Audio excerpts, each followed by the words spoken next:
Hi, I'm Jerry Stringer from Burleson, Texas. Behind the camera is Ron Phillips. I have a company called Lone Star Laser Creations. He has a company called Romika Designs. We both do a lot of the same thing.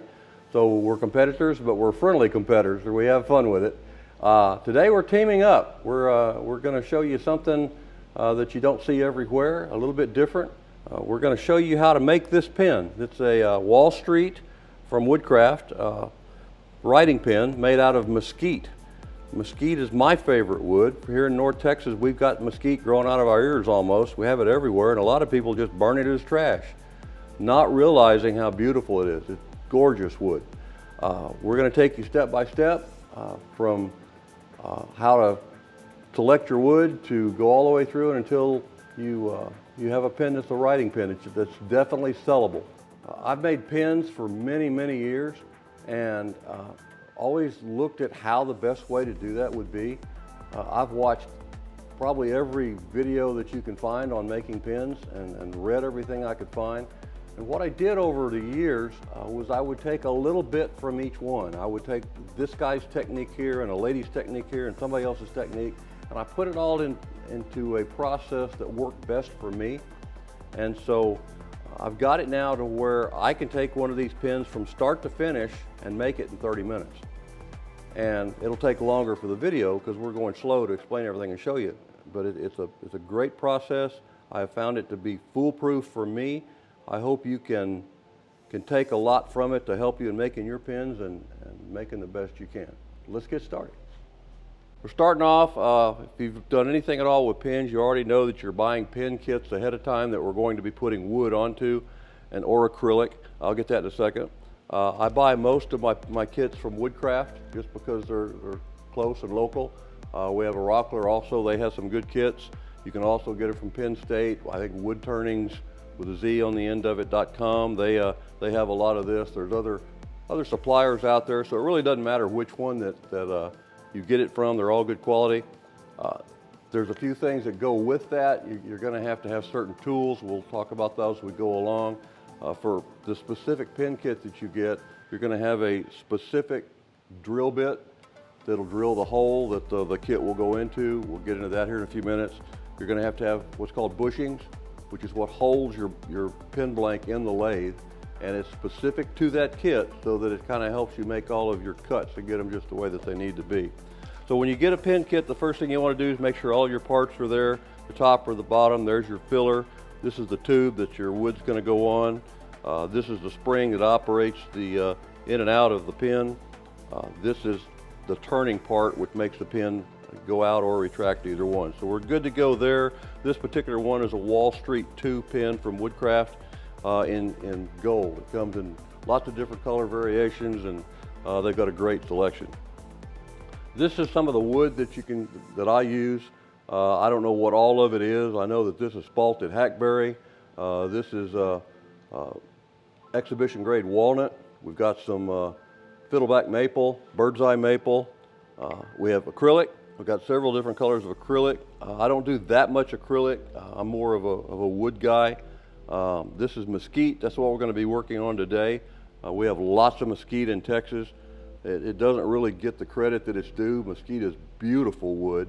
It's easy to work with. It's easy to finish, easy to turn, and I think that once you see what this looks like as a pen, I think you're going to agree it's beautiful wood. But we have lots of it. This is something unique. It's called cola cactus.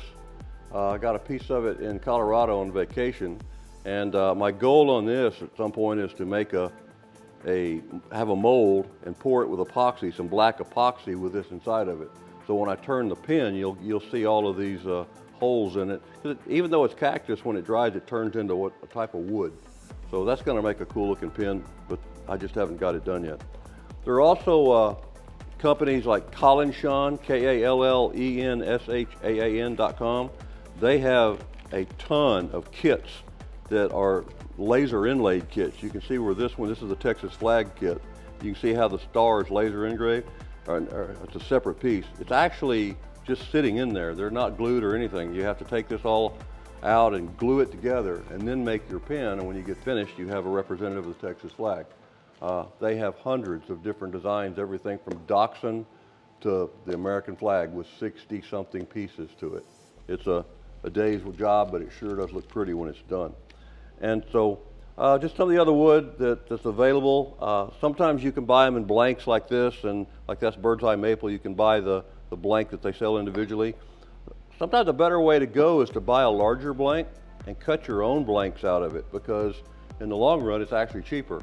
This is some big leaf maple up from the northwest around Washington and Oregon. This is another piece of it here. This one, I bought it and brought it home and set it on the shelf. It's just so pretty that I can't bring myself to cut it. To me, it's artwork just sitting like it is. Claro walnut from California. There are a lot of high-end gun stocks made out of this, so you know, if you have someone that's a shooter and they've got a high-end shotgun or something, you make them a pin out of this wood, it'll match their shotgun. And you get to charge more for it that way when they find out that it matches.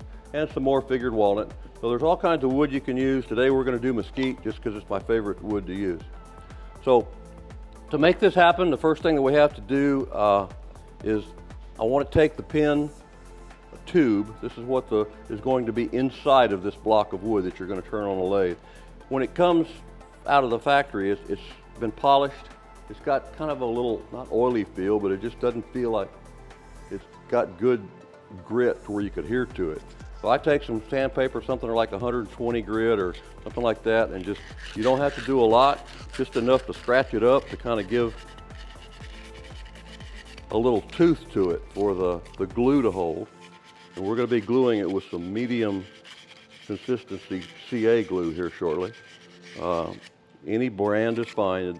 You know, it's like Ford and Chevy. Some like some, one like another, but just whatever works for you. So see, you just want just a little bit of break the gloss on it, and you can kind of feel it's got a little grit to it. So now you know it's going to be able to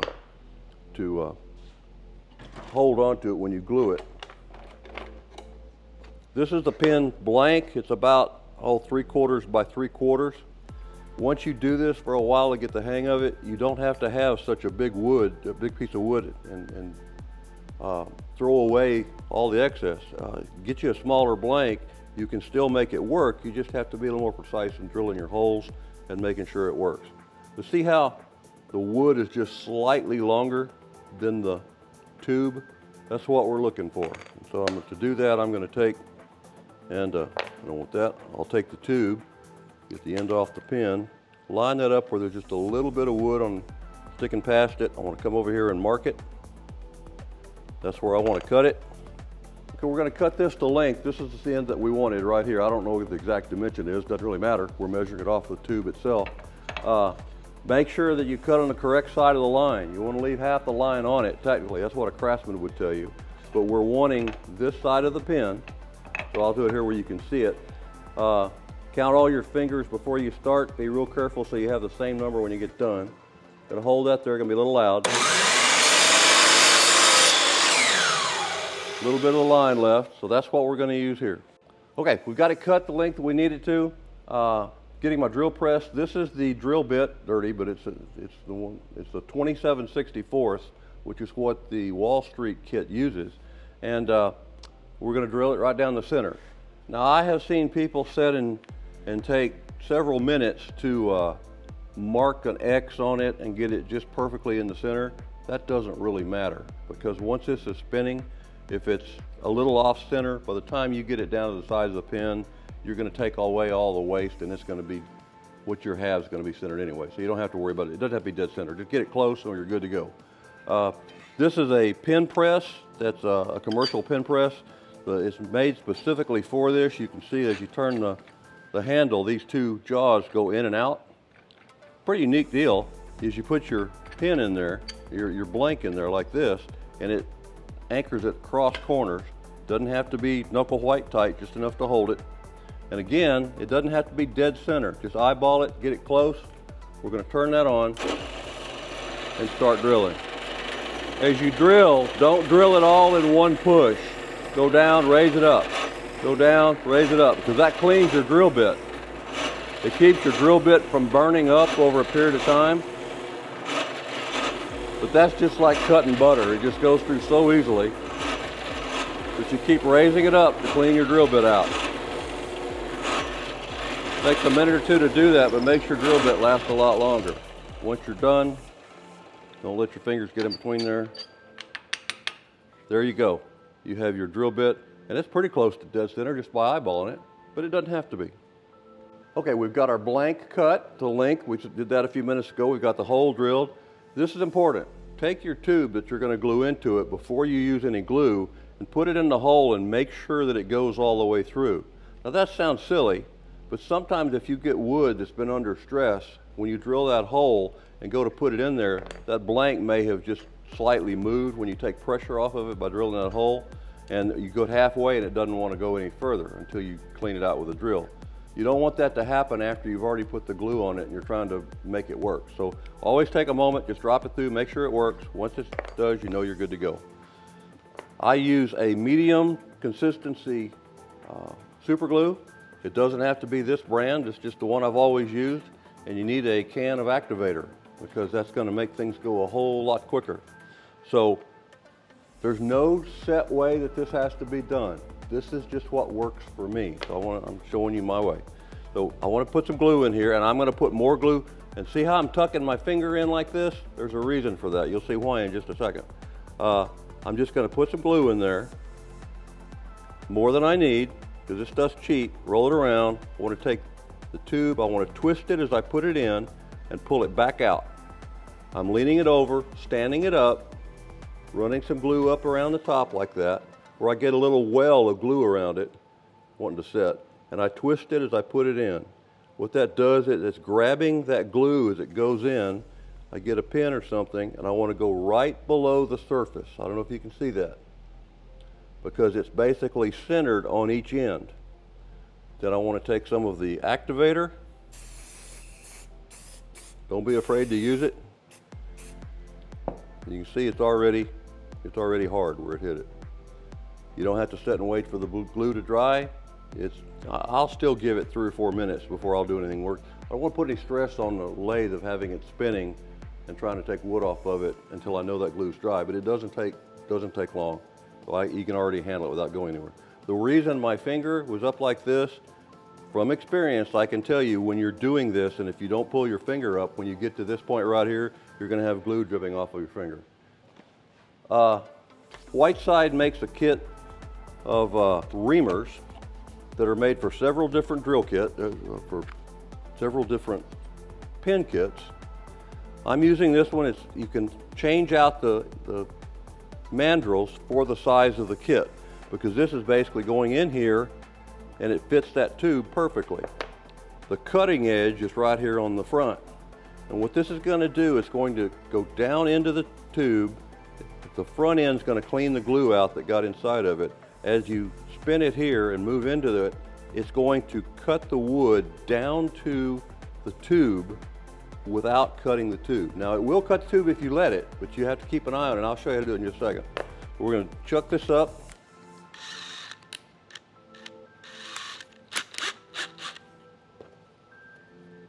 This does not come out the bottom, so you're safe in holding it in your hand like this. You don't have to worry about it coming out and getting cut in your hand. I'm not going to tell you to do that it's safe. Please don't sue me if you drop it and it cuts you, but this is the way I do it. Start that in there real slow. You've got to get past the front end of it. Just cleaning that glue out now. I've got a good, smooth, and I gently go into it. Now if you'll look, if you can see the light just right, you'll see the entire edge of that tube is shiny. That's as far as you want to go. Turn around, do the other end.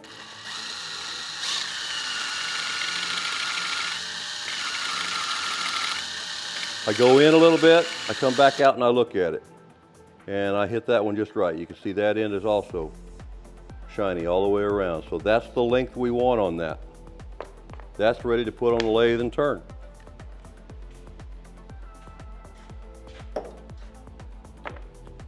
Okay, we're at the lathe. We're getting ready to mount everything up. This is what's called a mandrel, that everything is going to rest on while it turns, so you can cut it. The particular lathe I'm using is a Jet, a 15-inch.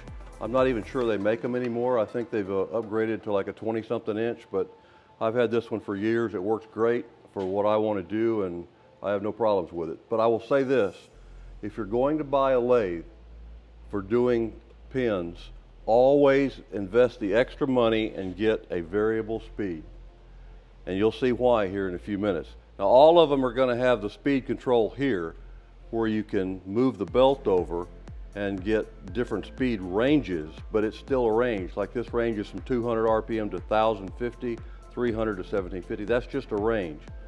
You need to be able to minutely adjust your speed, and you'll see why when we start sanding and start applying the finish as to why that's important. So I highly recommend getting a lathe that has a variable speed. So, okay, so we've got our mandrel in here. You've seen probably some mandrels that are very long where you can put two blanks on at a time. I'm not a fan of those because if you get a piece of wood that's hardwood where you're having to kind of bear on it a little bit in order to make a good cut, that mandrel can actually bow a little bit. And it may be just a few thousandths of an inch as you're bowing it. But what happens is your blank turns out to not be round. It's more of an ellipse, and it doesn't fit your pin very well, and it just makes it harder to finish. So I like the shorter one because you don't have the opportunity for flex. Yes, you may have to set up two pieces of wood to make your cut, but to me in the long run it's much better because it does a better job. So the mandrel that I have is an adjustable mandrel. I did get it from Woodcraft. You can adjust this nut right here, and this mandrel will slide out to whatever length you need. I just shortened it down where it'll just do one blank at a time. These are your bushings. These bushings are specific for the Wall Street model of pin kit. They're that diameter for a reason, because this is what you're going to cut your wood to. It'll make sense here in just a moment. You put one on that way, you take your blank, the tube will slide over the lower shoulder, you put your next bushing on the other end, put the nut on it to tighten it up, and you don't have to make it knuckle white. It just has to be very snug. So move your tailstock up. I stop it just a little bit before you get to the mandrel itself. Lock it down. There's no rule of thumb to that. That's just the way I've done it. And here, especially when you're coming into that mandrel from operating your tailstock, you just want it snug. You're not trying to crush it. Reach over, tighten it up like that, and you're good to go. At this point, before I do anything about adjusting the tool rest, I'll take the lathe and I'll always turn it on just to make sure everything's working right, that there's no binding or anything, nothing's falling off or whatever. So I know I'm good to go there, so then I'll turn it off and adjust the tool rest. It's important to me that you want to have your tool rest parallel to the axis of your mandrel. The best way for me to do that, and I don't know if the camera will show it or not, but the best way for me to do that is to line up the edge. I'm looking down at it, I'm lining up this edge right here with the edge where my finger is down here. I don't know if you can see that or not, but that corner, make it parallel to this right here, and now I know I'm parallel to the axis of the mandrel, if that makes sense. And I move it in where it needs to go, get it parallel like that, lock that down. The height of the tool rest is important because you want your tool to be sitting on the tool rest. That's too low. You want it to be sitting on the tool rest and come into the center of your mandrel, just like that. That's the height that you want it. To remember that, I look down here to see how much room I have between this shoulder and the hole that it goes into, and I know that when I see that right there, I know that's about pretty close to where it's going to be. You can make a minor adjustment up here by lowering or raising your tool handle, so that's not an issue. But you need to be pretty close, and what I'm doing is I'm looking, I've got the height done, I'm lining it up parallel with the bed of the lathe, so now I know everything's good. Turn it on, and we're ready to cut that. Now, there are different schools of thought on how you want to cut a pin. None of them are correct, and none of them are wrong. That sounds stupid, I know it. But from this bushing right here to that bushing right there, you can do anything you want. You can put flowery stuff, you know, whatever you want to. Doesn't matter what shape it's in. My personal preference on this style of pin is I want to go from the bushing with a slight rise to the middle and then a slight rise going back to the level of the bushing on this side. I just want a gentle curve across there. To me, it's a very elegant look, a professional look, which to me adds what's called perceived value to your project, so that when folks look at it, if you have all this weird carving stuff on it, you're limiting the amount of your audience that's going to be interested in that. So if you go with just a simple, elegant line, not only do you appeal to more people for selling your pins, but you can do it a whole lot quicker, and time is money. So I don't want to spend 2 hours on a pin that I'm going to sell for 50 bucks when I can do it in 30 minutes and make it where it'll sell easier and sell it for $70. So anyway, that was my point on that. Let's talk about the tools that I use. These are easy wood tools. They're available at, you can either get them online or get them from Rockler or Woodcraft, either one. They're my favorite tools for several reasons. Number one, they're small. You don't want a big giant tool hanging out that you would use on making large bowls to work on pins, because these are a little more delicate. But the other side of it is that these have carbide inserts that you can use this part. Let me get over the light. You can use this part right here, and when it gets dull, you get a little Allen wrench, loosen this up, turn this to the next side, tighten it back down, and now you've got a brand new tool. So you actually get 4 tools in one as far as sharpness before you have to sharpen or buy a new insert. Same thing with the round one. You can use it until this side is dull, then you loosen it up, turn it around, and use the next side. So I love these things just because you get a lot more use out of them. They're small enough to handle easily on a small lathe like this, and they go from there. I start with the round one. This is equal to like the roughing gauge roughing gouge that you use in making bowls and such. This is where your variable speed comes in handy, because I want to have lots of speed here. The smaller something is in diameter, the less inches per second that you're traveling on the outside of it. So once you get smaller, you have to crank the speed up in order to get enough inches per second where it cuts smoothly. I hope that makes sense. It's kind of a complicated deal. It took me a while to figure it out, but when I'm getting ready to turn, I'll crank it up all the way. And now see how I'm holding my tool? I've got this wrist has a little groove behind it, which seems like it was made for a finger. And I'll set the tool on top of it. I'm holding it between my first joint here, second joint, and this with my finger here. And that's because as I'm going across with my fingers in there, I'm getting a line cut here that's parallel to the tool rest, which is parallel to the axis of the mandrel. So by doing that, you don't have to worry about your lines being all jagged inside and out and have to clean them up. And all this is going to do is to knock the corners off and get it round. So we'll get that done here pretty quick. You can cut both directions. I have no idea what that squeal is. It's the first time we've had it. There it is, it's gone. So what I'm doing is I'm going across, I'm moving it in slightly, going across, moving it in slightly, going across, back and forth, just to get it round. Now to tell if it's round, you put your tool on the back of it and you're not getting any bouncing around. I have no idea why it's doing that. But you can see that we got the corners knocked off, and so now I want to start shaping it. I want to bring it from the left-hand side bushing to the right-hand side bushing, but have it a gentle turn. What I did there was leveled it out where it's level. Back and forth. Now to climb, call it climbing the hill, going from the low area to the higher area. Start here, take a short jab, a little longer one, a little longer one, and a little longer one. A short one, a little longer, a little longer. Short one, a little longer, a little longer. And if you can see that from the side, you can see that this tapers now.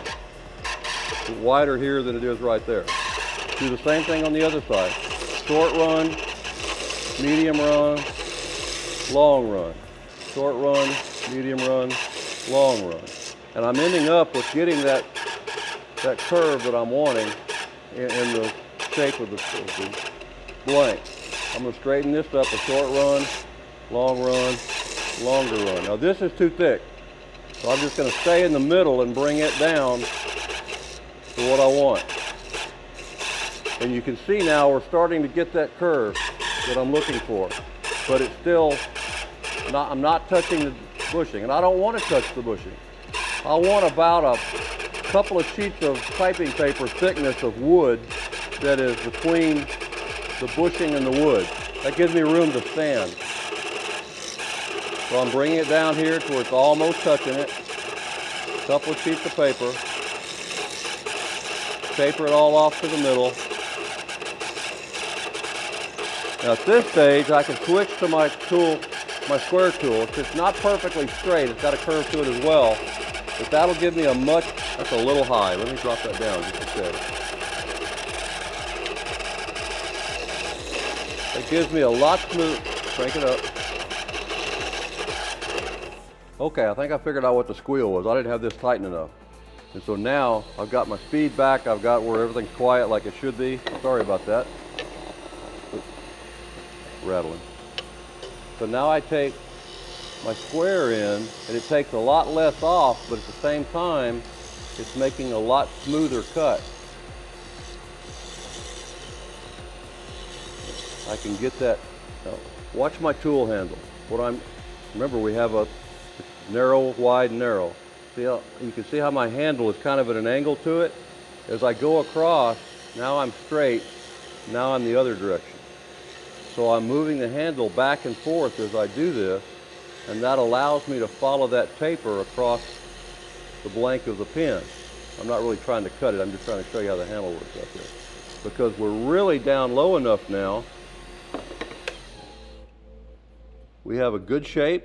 It's a little high right here, but we're going to go to the tool that fixes all your little mistakes.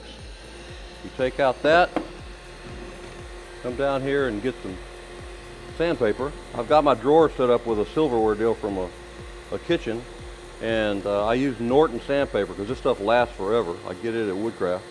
But I cut it in pieces like this, and this is 180, 220, 320, 400, and 600. So I just have pieces laid out where I don't have to sit here and look for wherever my sandpaper is. I just pick up the next piece that I need. Okay, getting ready to sand. What I'm going to do is I'm going to give you a little background noise to listen to and turn on my dust collection system, because I don't want to be breathing that sanding dust. My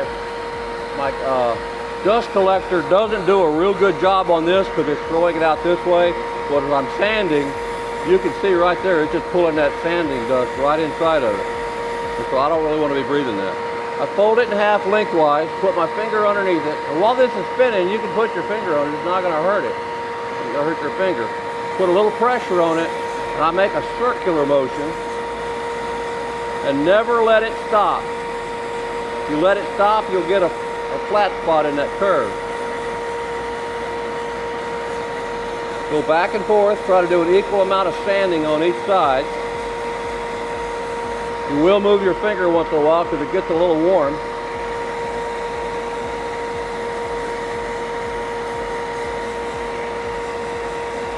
But if you'll notice right here, we're losing a lot of that extra that we had and getting it down where it needs to be. That's all I need to do with that. I'll tear that off and throw the little piece away and put it back in there. I can use it next time. And now we're going to 220. A step up a step finer from the 180. Fold it in half, back on it. Always going in circles and always moving. You never quit moving. Switch fingers when it gets a little warm. And you can see right here, that wood is about a thickness of a piece of paper. Is all this between the metal and the wood. That's exactly what I want. Go to 320. Doesn't take long now because you're not really taking much off. You don't have to. You've done all the shaping with your sandpaper. And I don't know if you can see it from your angle, but I'm starting to see the light reflect in the wood here. And that's how I can tell when I'm done sanding, because when the little streak of light is the same across there, I know I'm done. After 320, I'll go to 400.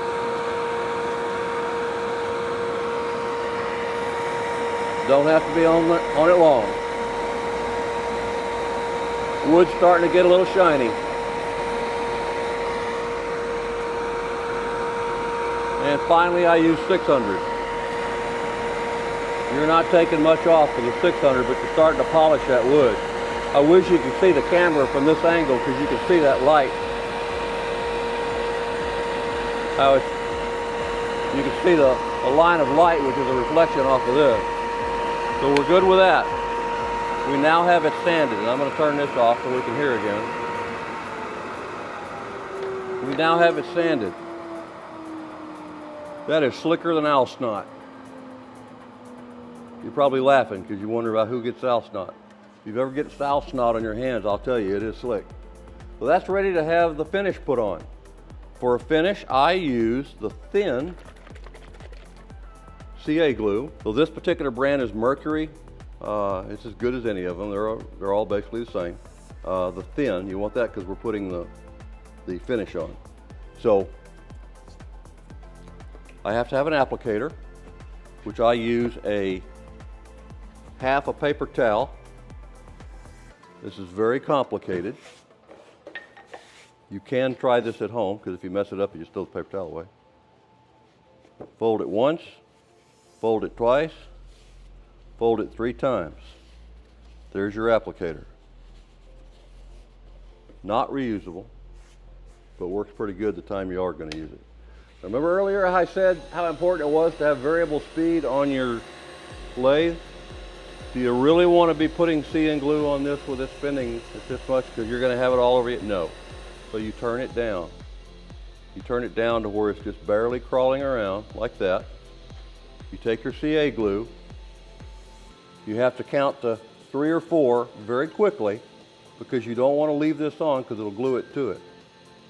Take your CA glue, you put it on there, 1, 2, 3, 4, and you get off of it, and you drop it. Put your accelerant on it just a little bit like that. You let it set for a second. Meanwhile, I take my scissors, and that piece right there, cut it off. And I count out loud so I won't forget. 1, because that's 1 coat of glue I put on it. But now I'm ready for the second one. Put it right there, go across it, 1, 2, 3, 4, and get off of it.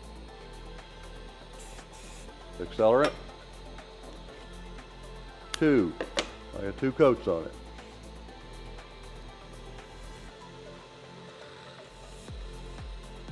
Get it spread and get off of it. 3. I normally put 6 to 8 coats on it. It just gives it a much deeper look. Spread it and get off of it. Get you a quick spray. 4. See, this is already dry. It dries that quick. 2, 3, 4. Get off of it. 5. Now you can see why you can't use this again, because you cut it all in pieces. 3, 4.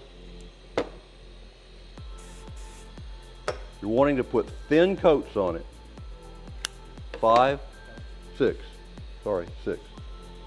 Don't count as well when you get old.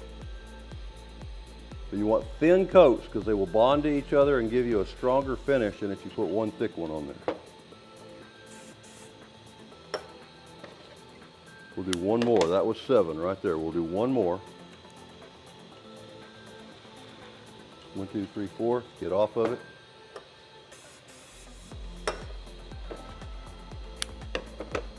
And you're done putting finish on it. I have watched so many videos showing so many ways to do it. You take it off, you balance it on a string, you do this, you do that. Why? That is so easy right there. But you're starting to see now the color of the wood, so that you can tell that that's going to be a beautiful, elegant looking pen. So I'm going to be real happy with that. The next thing we want to do is level it. What I have found is the best leveling way is a type of sandpaper called Abranet, A-B-R-A-N-E-T. It's a netting that has the grit on one side of it. As you're sanding it, it pulls the grit away from it so it doesn't clog up. Kick your speed up a little bit more. This doesn't take long. Go back to your circular motion like we did before,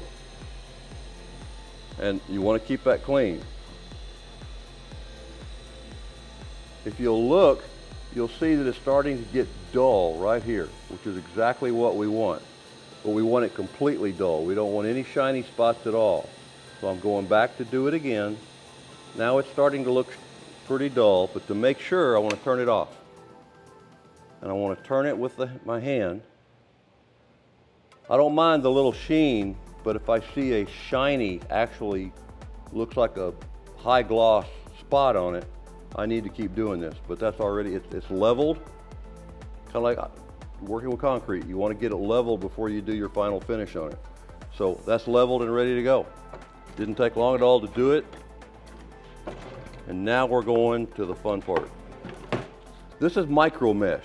It's a material it's got a soft pad. It's got polishing sheets on each side of it. There's the same grid on each side. I don't know exactly what it is, but I know this one goes to 20,000. So you don't even feel a grid on it. It feels just like a piece of paper. In the kit that I bought, it's actually square, and I found it was more economical to buy that and get a pair of scissors and cut my own pieces out of it, because now I have 2 more sets when this wears out, and it's a lot cheaper to do that than it is to buy the little pieces already cut. And so from an economic point of view, buy the bigger ones and cut them up. The first 2 colors that are on this, which is a deep green and something else, they're too coarse. So I take the first 2 and don't even use them. I've got them stuck somewhere. I start with the black. These are in order that I want to use them, and I keep them in that order in my drawer, because when I reach in there, they're in that order right there. Fell over, but when I pick that up, coarse is on top, the finest is on the bottom, and I keep that because as I use one, I'll move it to the bottom until I go through the entire set, and I know where I'm at, and then they don't get out of order. We're going to turn this back on, put it about medium speed, 2 fingers underneath it, go in a circular motion. You'll catch a knack to doing this because you can see it's right here where it's starting to take it off, but that is already starting to shine. And as a rule of thumb, what I do is I watch the wood as I'm doing it. And when I see I have an even sheen across it, I quit, put it on the bottom. Now based on this sheen, I look for a change after I use this one. You'll see it kind of get a little shinier, a little glossier. There it went. And you probably can't tell, but this is glossy, this isn't, because I just did this one side. But I do it overall until it all looks the same, till I've seen the same change across the board on it. That goes to the bottom. I go to the next one. Same routine. Now as you go through these grits, they're much finer, finer, and finer. You can stay on it a little longer on each grit because you're not taking hardly anything off. The first grit, you don't want to stay on it too long, you'll take your material off of it. But once you get it towards looking shiny, and if you can look at it from the backside with the camera, you can really see the shine. That's this light right here. I know I'm getting somewhere where as I start doing this, I could start seeing a line of light below it and a line of light above it. That's my lights here in my shop, which I couldn't see before in this, but now I can. So that lets me know that I'm getting shinier and shinier. I'm going to the next smaller grit. I got 2 left, and it's pretty, I mean, you can tell it's pretty shiny already. You could stop right there if you wanted to. My OCD won't let me do that. I want it as good as we can get it. So this is the one, to me, this is going to sound silly, but it makes it very, very, very polished shiny. It looks really good. And if you've ever watched cartoons as a kid, back when they used to have the pirate, and he would smile and the tooth would have a little gleam on it, that's what this one does. I know it sounds stupid, but it's all, maybe it's the my eyes doing it. But when I do that, I start seeing the little gleam come open, and that's done. These go back in. I've got them in the same order that they were. Go back in the drawer, ready for the next job. Turn it off, and there is a finished pin blank using CA glue, and it took, compared to a lot of these methods I see people using, it took no time at all. We're back to the workbench now, getting ready to put this together and make it into a pin. You may notice sometimes when you have this taken off the lathe that these are stuck together.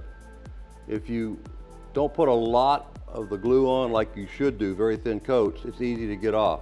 You take it right there, you just whack it on your little hard surface, it comes off. Same thing with this one. Just take it and hit it at an angle, and it'll break that loose and pull that right off. So now you're set up where you're in good shape. The next step that I do, which is different than a lot of folks, is I use my pocket knife. And around the edge, you have just the tiniest amount of glue. And I will just barely scrape that in order to take any little flange of glue that was sticking up on there. Same thing on the other side. Takes about 30 seconds to do it so that you don't have a gap around your fit. See, there wasn't much that came off of there, just a little bit.